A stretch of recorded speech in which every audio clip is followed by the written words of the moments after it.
السلام عليكم ورحمة الله وبركاته. آد بان دي سلام يا دمانتين با waxaan arkay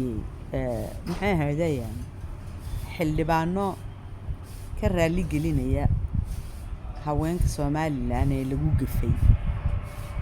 maxay ahaydeen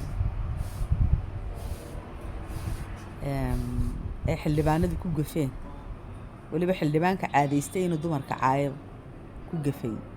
iyo dadkan dalka u soo halgamay caayo de raali gelintoodan baa lagu jiri maalinba macid baa laga raali gelin toodii horena aniga Mujaahid Maxamed Kaahin baa iga raali gelin tanna maxay ahaydeen xildhibaan indha ka raali gelinaya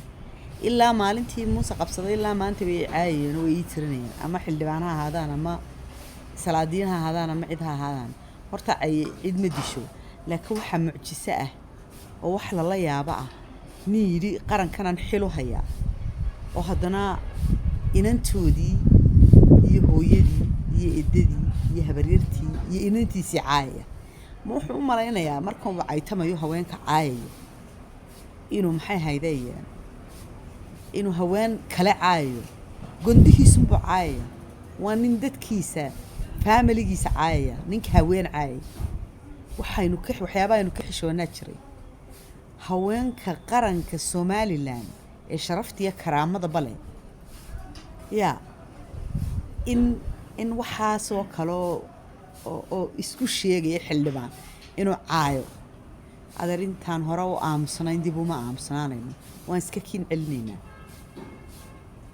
ninka dambe aniga isoo qaadana ya anigu qolka yare waalidee la soo fadhiisto oo soo fadhiisan karaa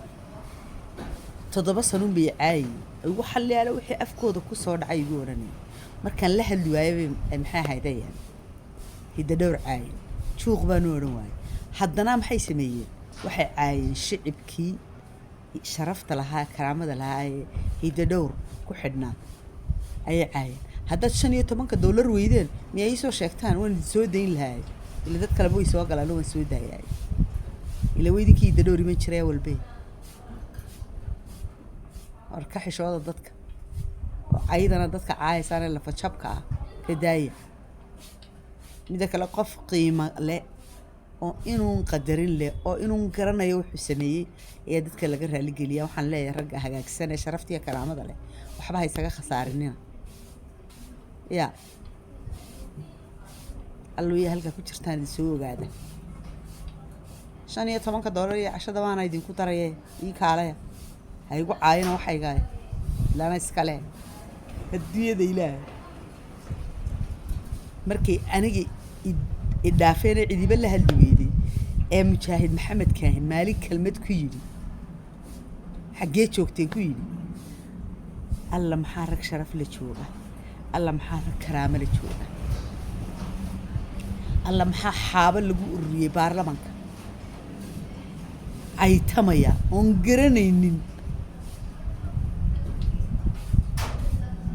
garanaynin xataa waxay u yimaadeen